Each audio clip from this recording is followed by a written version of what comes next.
गुरुर्ब्रह्मा गुरुर्विष्णू गुरुर्देवो महेश्वरः गुरुस्साक्षात् परब्रह्म तस्मै श्री गुरवे नमः। सदा सर्वदा योग तुझा घडावा, तुझे कारणी देह माझा पडावा।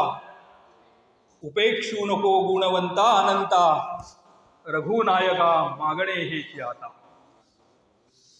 शुकासारिखे पूर्ण वैराग्य ज्याचे, वसिष्ठा परिज्ञान योगेश्वराचे। कवी वाल्मिका सारिखा मान्य ऐसा, नमस्कार माझा सद्गुरु रामदासा। जय जय रघुवीर समर्थ। महाराष्ट्राचं कुलदैवत आदिशक्ती श्री तुळजाभवानी, ज्यांच्या कृपा आशीर्वादानं मला रोजचा श्वास आणि घास मिळतो, ते माझे सद्गुरू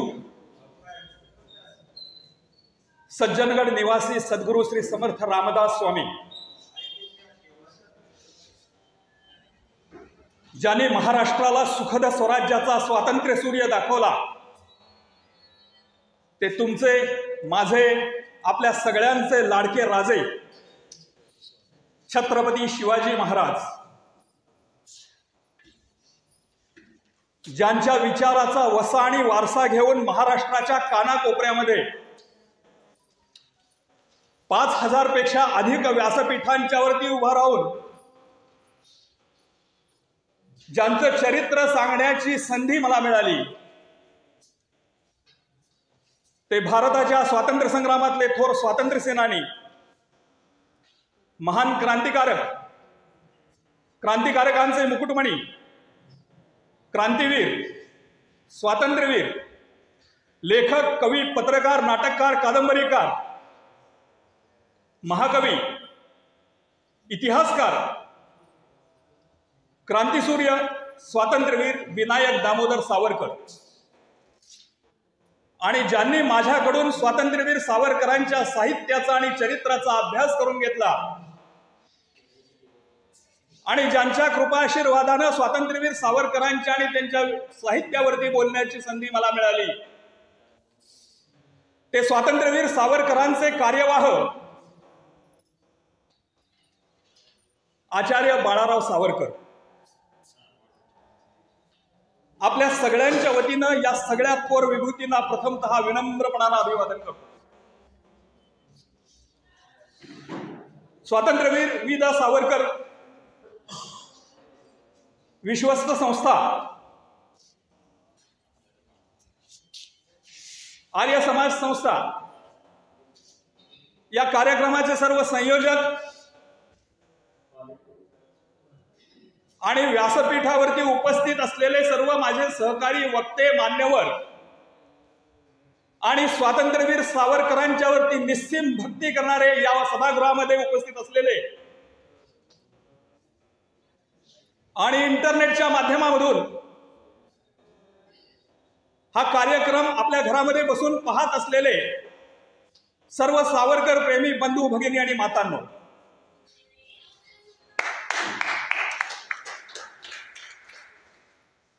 मी सुरुवातीलाच आमचे आदरणीय संजयजी कुलकर्णींना विचारून घेतलं की किती वेळ बोलायचंय,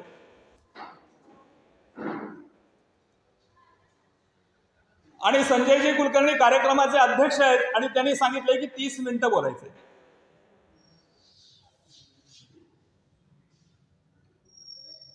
आमचे स्नेही संग्रामसिंहजी गायकवाड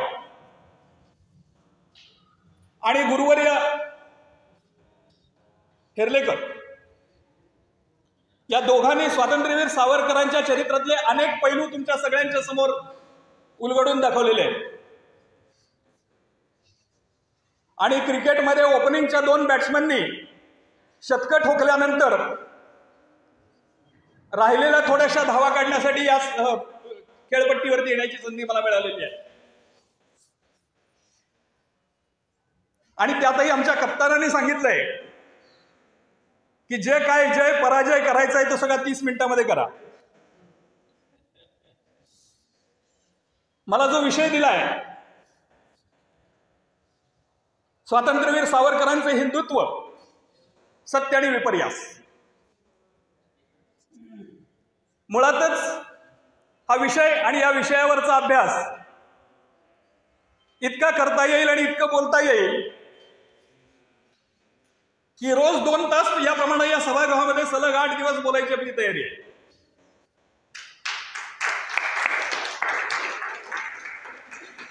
आणि म्हणून सभेचे नियम पाळले पाहिजेत. कोविडची परिस्थिती आहे, अशा परिस्थितीमध्ये शासनानं घालून दिलेले नियम आपल्याला सगळ्यांना पाळावे लागतील. आणि म्हणून या नियमाच्या अधीन राहून 30 मिनिटांमध्ये आपल्यासमोर हा विषय जितक्या चांगल्या पद्धतीनं मांडता येईल तेवढा मांडण्याचा आणि ठेवण्याचा असे समर्थ कृपेनं मी प्रयत्न करणार आहे.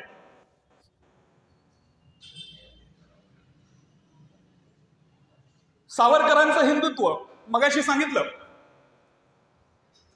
की सावरकरांचं व्यक्तिमत्व हे एक व्यक्तिमत्व नाही, त्या व्यक्तिमत्वाला अनेक पैलू आहेत. सावरकर साहित्यिक आहेत, सावरकर लिपी सुधारक आहेत, भाषाशुद्धीकर सावरकर आहेत, सावरकर समाज सुधारक आहेत, सावरकर राजकारणी आहेत, सावरकर हिंदुत्ववादी सावरकर आहेत, स्वातंत्र्यवीर सावरकर आहेत. सावरकरांच्या साहित्याला, सावरकरांच्या व्यक्तिमत्वाला अशा अनेक पैलू आहेत. स्वातंत्र्यवीर सावरकरांचं साहित्य वाचलं जातं, त्यांचं अंदमानचं कार्य आपण वाचलं जातं. माझी जन्मठेप आपल्या सगळ्यांना माहिती आहे. आम्ही सावरकरांना क्रांतिकारक सावरकर म्हणून बऱ्याच अंशी स्वीकारलो. विज्ञानवादी सावरकर म्हणून आपल्यातल्या काही लोकांनी सावरकरांना बऱ्याच अंशी स्वीकारलं.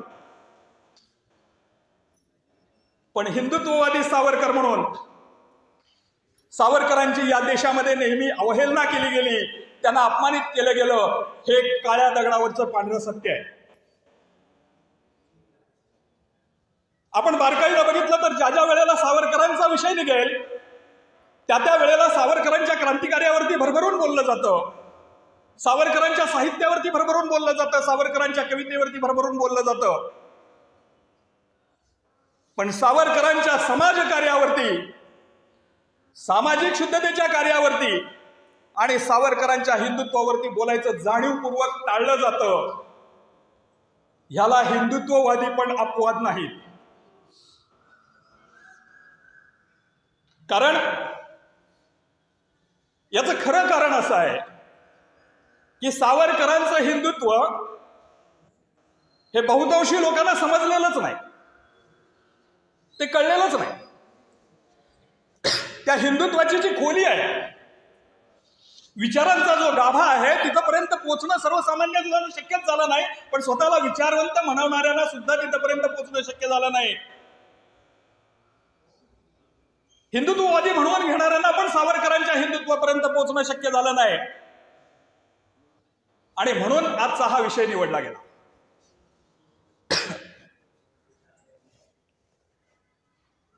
सावरकरांचं हिंदुत्व असं काय आहे त्याच्यामध्ये की या देशामध्ये सगळ्यात मोठा, ज्याला आजच्या भाषेमध्ये म्हणायचं तर टार्गेट केलं गेलं. भारताच्या स्वातंत्र्य संग्रामामध्ये स्वातंत्र्यासाठी लढणारे अनेक क्रांतिकारक होते, अनेक क्रांतीवीर होते, अनेक स्वातंत्र्यवीर होते.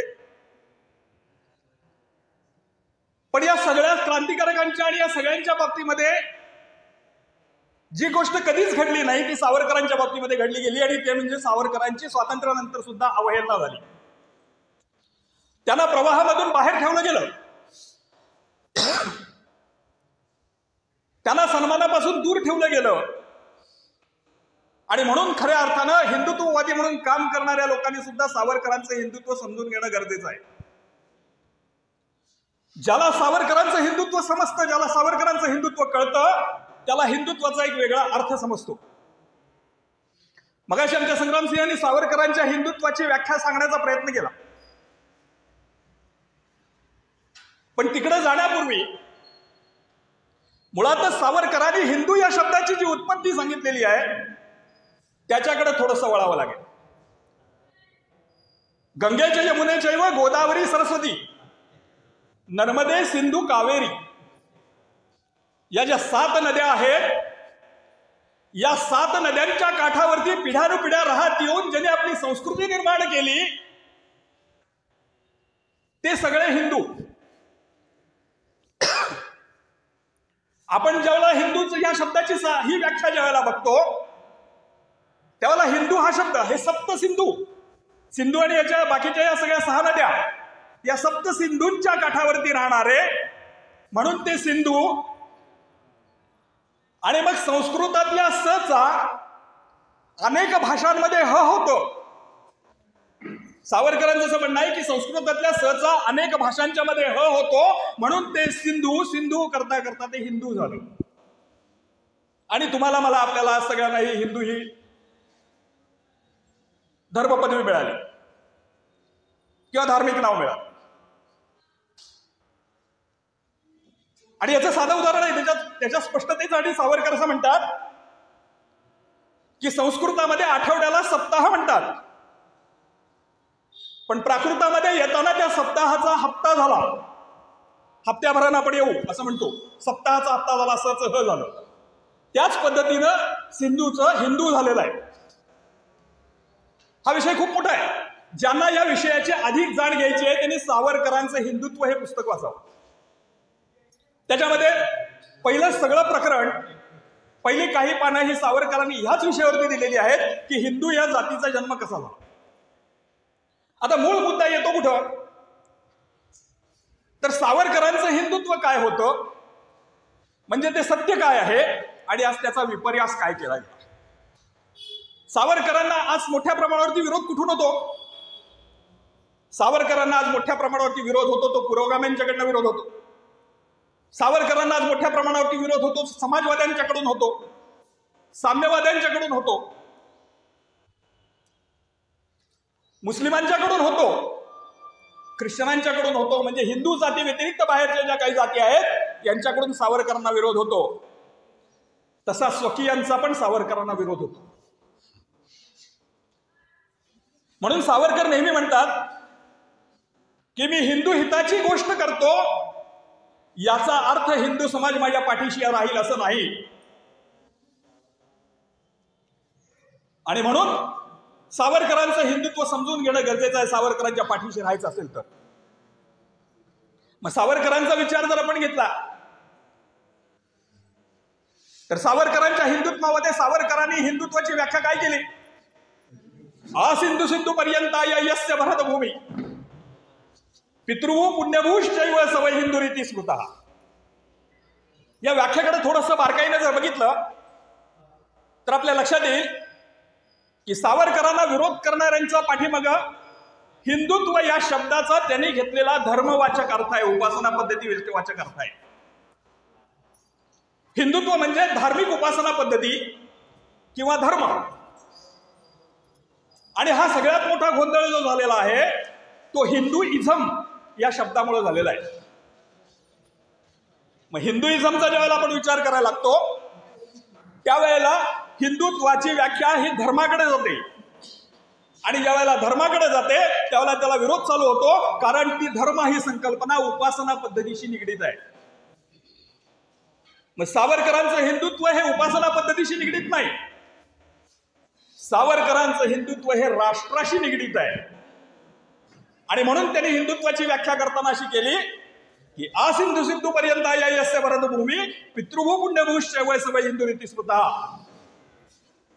म्हणजे हिमालयापासून सिंधू नदीपासून सिंध सागरापर्यंत आणि पश्चिम समुद्रापासून बंगालच्या उपसागरापर्यंत पसरलेली ही जी विशाल भारतभूमी आहे, या विशाल भारतभूमीला जो पितृभू आणि पुण्यभू मानतो तो हिंदू. याच्यातले 2 शब्द अत्यंत महत्वाचे आहेत, पितृभू मानणं आणि पुण्यभू मानणं. म्हणजे काय आहे तर पितृभू कधी होऊ शकते, पुण्यभू कधी होऊ शकते? ज्या समाजाची सांस्कृतिकता, ज्या समाजाचं रक्त, ज्या समाजाचं धार्मिकता आणि ज्या समाजाचे आदर्श या भूमीमधले आहेत तो समाज या भूमीला पितृभू मानू शकतो आणि पुण्यभू मानू शकतो. मग सावरकरांच्या या व्याख्येचा जर विचार करायला गेलं तर हिंदू धर्म हा हिंदुत्वातला एक भाग आहे. पण ज्याला ज्याला ही भरतभूमी, ही भारतभूमी पितृभू आणि पुण्यभू वाटते, तो तिला तसं मानतो आणि तिला तसं वंदन करतो, तो प्रत्येक जण सावरकरांच्या हिंदू या व्याख्येमध्ये बसतो. खऱ्या अर्थानं राष्ट्रीय एकात्मता साधणारी ही व्याख्या आहे. पण हिंदुत्वाच्या या व्याख्येला थोडासा धार्मिकतेचा रंग दिला गेला, धर्माचं कुंपण घातलं गेलं आणि मग ती व्याख्या उपासना पद्धतीशी जोडली गेली आणि मग हिंदू धर्माचे, हिंदुत्वाचे जे बाकीचे पंथ आहेत आपल्या भारतामधले, ते हळूहळू हिंदूंच्या पासून दूर व्हायला लागले. बौद्ध धर्म, जैन धर्म, शीख धर्म, हे सगळे ह्याच्यामधले जे काय ते पंथ हिंदुत्वापासून लांब व्हायला लागले, या हिंदुत्वाच्या व्याख्येपासून दूर जायला लागले. कारण हिंदुत्वाची व्याख्या ही आपण उपासना पद्धतीशी निगडीत केली. किंबहुना सावरकरांना आणि हिंदुत्वाला बदनाम करण्यासाठी आणि स्वतःचा राजकीय स्वार्थ साधण्यासाठी काही जणांनी या हिंदुत्वाच्या व्याख्येला धार्मिक चौकट टाकून बदनाम करण्याचं कारस्थान या देशामध्ये गेली 70 वर्ष केलं. आणि त्याचा परिणाम असा झाला की हिंदुत्व म्हणजे हिंदू धर्म, हिंदुत्व म्हणजे विशिष्ट उपासना पद्धती, आणि त्यामुळं आपल्याच हिंदुत्वाच्या अंतर्गत असणारे हे सगळे धर्म जे आहेत हे याच्यापासून लांब जायला लागले. सावरकरांचं हिंदुत्व हे या सगळ्यांना एकत्र घेणारं हिंदुत्व आहे. कारण बौद्ध धर्माचे आदर्श ह्याच मातीतले आहेत, बौद्ध धर्माचे संस्कृती ह्याच मातीतली आहे, बौद्ध धर्माचं आमचं रक्त ह्याच मातीतलं आहे. आमची सांस्कृतिक एकता आहे, आमची सामाजिक एकता आहे, आमची वैचारिक एकता आहे, आमचे आदर्श सारखे आहेत. आणि म्हणून बौद्ध धर्म सुद्धा हिंदुत्वाचा एक भाग आहे, सावरकरांच्या हिंदुत्वाचा भाग आहे.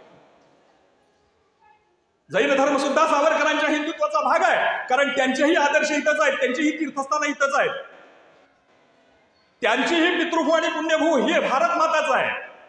आणि म्हणून सावरकरांच्या हिंदुत्वामध्ये ते पण सगळे येतात. जे जे असे आहेत ते मी उदाहरणादाखल बौद्ध आणि जैन दोन धर्मांचं उदाहरण दिलं. पण ज्यांच्या बाबतीमध्ये ही समानता आहे ते सगळे या हिंदुत्वाच्या कक्षेमध्ये येतात, या हिंदुत्वामध्ये येतात. म्हणून सावरकरांचं हिंदुत्व हे खऱ्या अर्थानं विशाल हिंदुत्व आहे. मग हे हिंदुत्व बदनाम कुठे केलं गेलं तर ह्याला धर्माची चौकट घातली गेली, उपासना पद्धतीची चौकट घातली गेली आणि हिंदुत्व म्हणजे ही उपासना पद्धती असं प्रेझेंट केलं गेलं, असं लोकांच्या समोर ठेवलं गेलं आणि त्याच्यामधून हिंदुत्व बदनाम झालं. किती बदनाम झालं? मी हिंदुत्ववादी आहे म्हणून सांगायची सुद्धा लोकांना लाज वाटू लागली, शरम वाटू लागली, भीती वाटू लागली. इतकं हिंदुत्व बदनाम करण्याचं काम या देशामध्ये कारस्थान केलं गेलं. आणि का केलं गेलं तर हिंदुत्व हा राष्ट्रवाद आहे आणि हिंदुत्व आणि राष्ट्रवाद जर इथल्या पिढ्यापिढ्यांच्या अंतःकरणामध्ये जर रोवला गेला तर आपली सत्तास्थानं डळमळीत होतील आणि आपण पुन्हा सत्तास्थानापर्यंत पोहोचू शकणार नाही, अशा पद्धतीची भीती वाटली गेली. आणि म्हणून केवळ सत्तेच्या हव्यासापोटी आणि मतांच्या लालसेपोटी हिंदुत्वाची सावरकरांची संकल्पना या समाजामध्ये रुजू दिली गेली. ती लोकांना समजून सांगण्याचा प्रयत्न कोणी केला नाही. सावरकर, मी हे सांगतो याला आणखीन एक पुढची गोष्ट सांगतो की धर्माची चौकट हीच जर हिंदुत्वाची चौकट सावरकरांनी मानली असती तर सावरकरांनी धार्मिक सुधारणांना कधीच मान्यता दिली नसती. पण सावरकर तसे नाहीत. सावरकरांनी धर्मामधल्या सुधारणांना मान्यता दिलेली आहे. नवे त्या धर्मामधल्या सुधारणा त्यांनी अंगीकारलेल्या आहेत, स्वतः त्याचा पाठपुरावा केलेला आहे. सावरकरांचं सामाजिक कार्य जे आहे, समाज सुधारण्याचं कार्य आहे, त्याच्याकडे जर थोडं डोकावून बघितलं तर या देशामध्ये डॉक्टर बाबासाहेब आंबेडकरांच्या सारखाच खांद्याला खांदा लावून दलितांच्यासाठी काम करणारा जर दुसरा कुठला सवर्णांच्यातला नेता असेल तर तो स्वातंत्र्यवीर सावरकर आहे. पण या हिंदू समाजाला कधीही सांगितलं जात नाही, दलित समाजाला कधीही सांगितलं जात नाही. रत्नागिरीच्या स्थानबद्धतेमध्ये असताना मालवणच्या कलेक्टरला हाताला धरून सगळ्या जाती धर्माची मुलं शाळेमध्ये सरसकट सरमिसळ बसवण्याचा पहिला अध्यादेश भारतातला स्वातंत्र्यवीर सावरकरांनी काढायला लावलेला आहे. सगळ्या जाती धर्माच्या लोकांना मुक्त प्रवेश असलेलं हॉटेल सुद्धा सावरकरांनी रत्नागिरीमध्ये काढलेलं आहे आणि ते चालवलेलं आहे की जिथं सगळ्यांना मुक्त प्रवेश होता. रत्नागिरीमध्ये ज्या वेळेला हळदी कुंकाचे कार्यक्रम व्हायचे आणि त्याच्या कार्यक्रमाचं निमंत्रण सावरकरांच्या पत्नीला यायचं, त्यावेळेला सावरकर तिला सांगायचे आणि ती महिलांना सांगायची की या हिंद हळदी कुंकवाच्या कार्यक्रमाला सगळ्या जातीतल्या, सगळ्या धर्मातल्या, सगळ्या पंथातल्या बायकांना मी घेऊन येणार आहे, मी दलित समाजातल्या बायकांना पण घेऊन येणार आहे, या सगळ्यांना माझ्यासारखंच मुक्तपणे हळदी कुंकू देणार असाल तर मी तुमच्या घरी येईल, नाहीतर मी तुमच्या घरी येणार नाही, असं जाहीरपणे त्यावेळेच्या काळामध्ये सांगणारे स्वातंत्र्यवीर सावरकर आणि त्यांची पत्नी होती. आणि म्हणून आचार्य बाळाराव सावरकर नेहमी म्हणतात की डॉक्टर बाबासाहेब आंबेडकरांचं कार्य या देशामध्ये खूप मोठं आहे,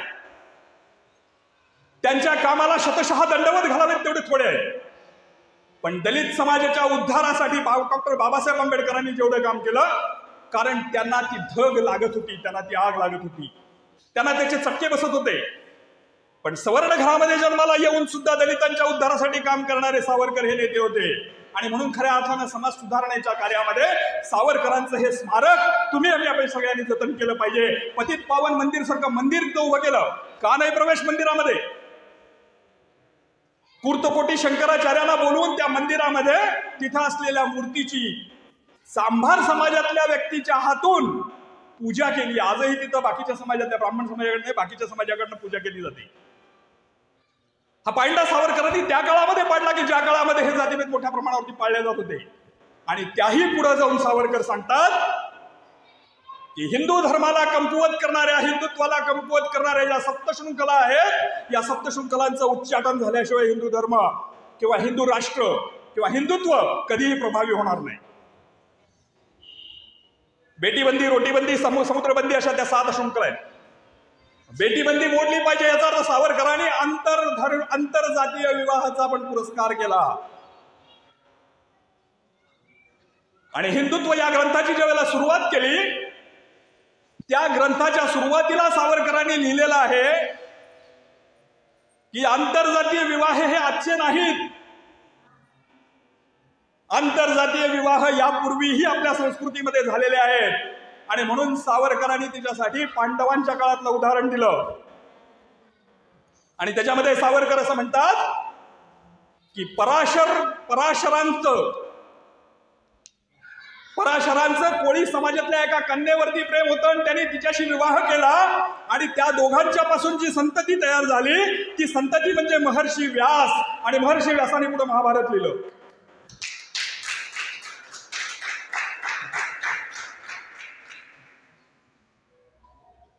अशी अनेक उदाहरणं त्या ग्रंथामध्ये सावरकरांनी दिलेले आहेत की आंतरजातीय विवाह त्या काळामध्ये पण झालेले आहेत, पूर्वीच्या काळामध्ये पण झालेले आहेत. त्यामुळे आंतरजातीय विवाह हे हिंदू समाजाला नवीन नाही, आंतरजातीय विवाह हे हिंदुत्वाला नवीन नाही.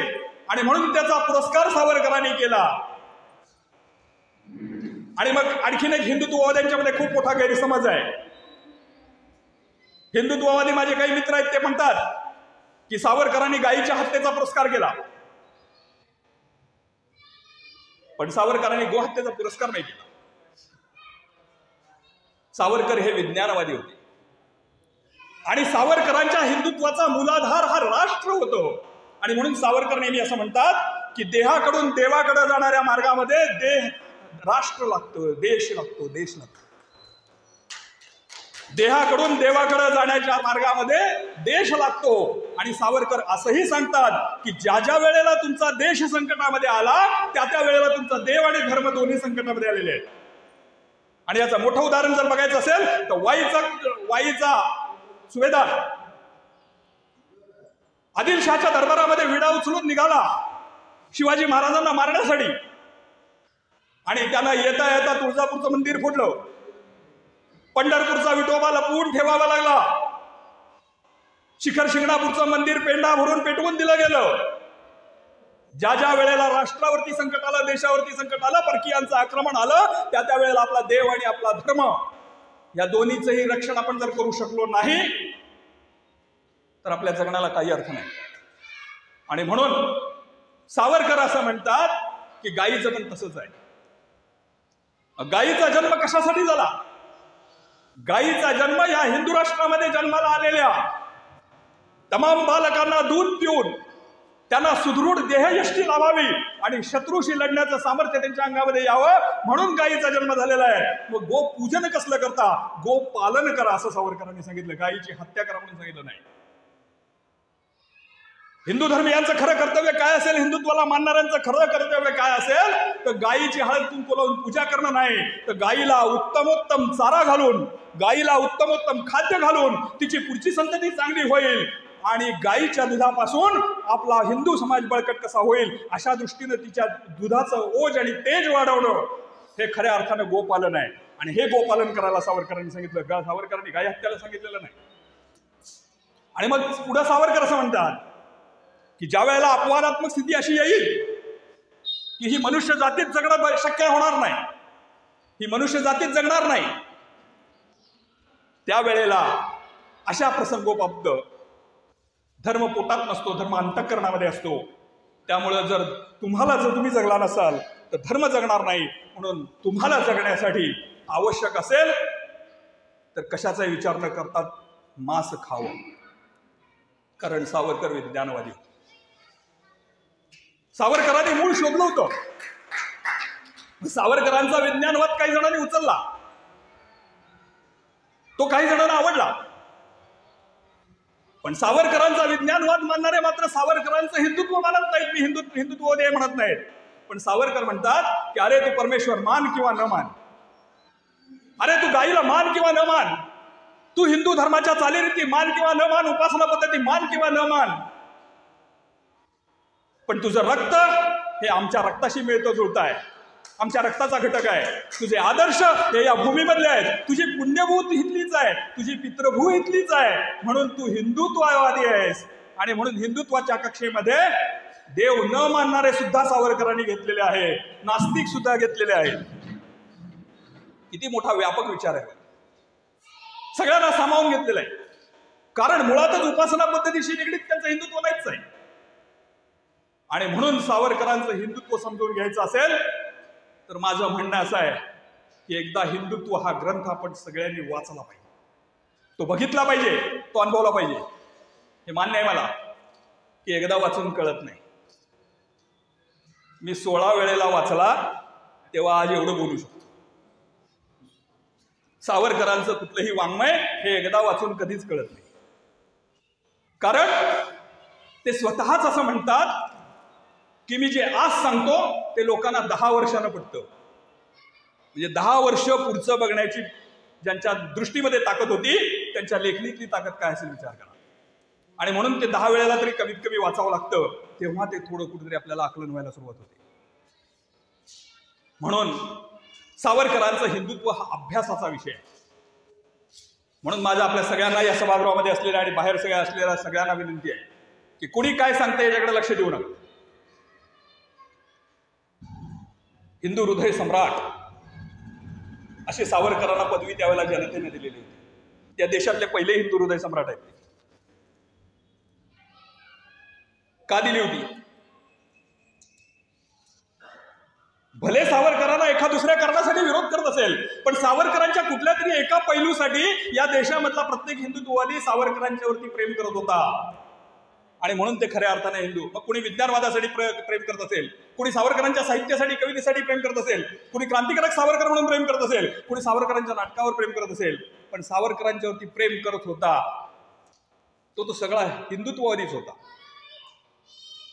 सावरकरांच्या हिंदुत्वाची ही जी चौकट आहे, ही जी झेप आहे ही खूप मोठी आहे.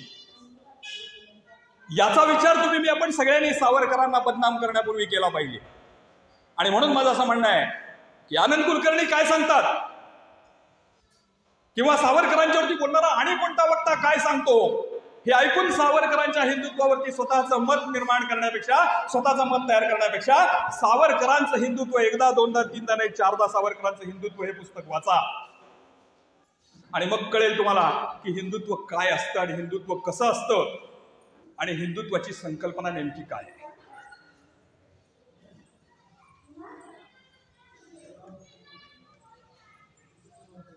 आज हिंदू सिंधू पर्यंत यस्य भरतभूमी पितृभू पुण्यभू शैव सवय हिंदू रीती स्मृता ही सावरकरांची व्याख्या तेव्हा उलगडायला लागेल ज्या वेळेला तुम्ही हिंदुत्व या ग्रंथाची एक पानं पुढे जायला लागला. मला माहिती आहे उशीर खूप झालेला आहे, वेळेमध्ये आपल्याला हे सगळं संपवायचं आहे. आणि म्हणून माझ्या सद्गुरूंनी जे सांगितलं, अभ्यास हे प्रगटावे अथवा झाकोनी असावे प्रगटवून नसावे हे बरे नव्हे. आणि म्हणून उपलब्ध वेळेमध्ये जेवढं म्हणून तुमच्यासमोर उलगडून सांगता आलं तेवढं सांगण्याचा एक छोटासा अल्पसा प्रयत्न मी आपल्या सगळ्यांच्या समोर केलेला आहे. वेळ अधिक असता तर अधिकही याच्यावरती हे उलगडून सांगता आलं असतं, बोलता आलं असतं. पण नियमही आपल्याला पाळले पाहिजेत, कारण ते आपल्या भल्यासाठीच केलेले आहेत, आपल्या चांगल्यासाठीच केलेले आहेत, आपण सुरक्षित राहावं म्हणून केलेले आहेत. आणि म्हणून त्या सगळ्याचा आदर करतो. स्वातंत्र्यवीर सावरकरांना आपल्या सगळ्यांच्या वतीनं विनम्र अभिवादन करतो आणि माझ्या वाणीला विराम देतो. जय जय रघुवीर समर्थ.